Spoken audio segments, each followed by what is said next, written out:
مرد حضرات کے لیے ایسا جوتا استعمال کرنا جس سے پاؤں کے درمیان کی یعنی وسط کی ہڈی چھپ جائے، بند جوتا استعمال کرنا مردوں کے لیے احرام کی حالت میں حرام ہے۔ عورتیں کوئی بھی جوتا پہن سکتی ہیں، مرد صرف کینچی چپل استعمال کریں۔ خوشبو لگانا احرام کی حالت میں حرام ہے۔ میں آپ کو بتا رہا ہوں کہ خوشبو لگانا احرام کی حالت میں حرام ہے، یعنی نیت کے بعد، نیت سے پہلے کوئی پابندی نہیں ہوتی۔ نیت کے بعد جب احرام بنتا ہے، دو چادریں ہماری احرام بنتی ہیں تو ہی پابندی لاگو ہوتی ہے اور ہمارے اوپر جو ہے وہ باتیں حرام ہوتی ہیں۔ مرد حضرات کے لیے سر کے اوپر احرام کی حالت میں ٹوپی پہننا، امامہ شریف باندھنا یا کپڑا اوڑھنا احرام کی حالت میں حرام ہے۔ مردوں کا سر اور منہ کے اوپر کپڑا نہیں لگنا چاہیے، عورتوں کا منہ کے اوپر احرام کی حالت میں کپڑا نہیں لگنا چاہیے، یہ حرام ہے۔ اس کے علاوہ خالص خوشبو مثلاً الائچی، دار چینی، تمباکو، گٹکا وغیرہ یا زعفران وغیرہ ایسی چیزیں جس کے اندر سے خالص خوشبو آتی ہے، یہ احرام کی حالت میں کھانا یا چبانا حرام ہے۔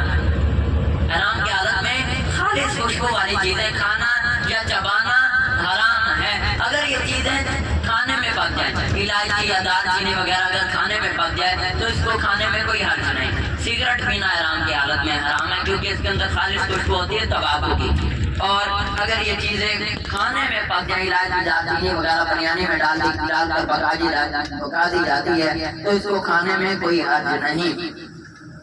میاں بیوی کو جو آپس کے تعلقات ہوتے ہیں یہ احرام کی حالت میں حرام ہے۔ جنگل کا شکار کرنا یا اس کے لیے کسی کو معاون ٹھہرانا یہ بھی احرام کی حالت میں حرام ہے۔ معاون ٹھہرانے کا یہ مطلب ہوتا ہے کہ پرانے زمانے میں لوگوں نے کتے پال رکھے ہوتے تھے، ان کو شکار پر بھیجا کرتے تھے۔ کتوں کا مالک احرام کی حالت میں کتوں کو شکار پر بھی نہیں بھیج سکتا، نہ ہی کوئی احرام کی حالت میں خود شکار کر سکتا ہے، نہ ہی شکار کیا گیا جانور کا گوشت کھا سکتا ہے۔ احرام کی حالت میں شکار کرنا حرام ہے اور اس کے لیے کسی کو معاون ٹھہرانا بھی حرام ہے۔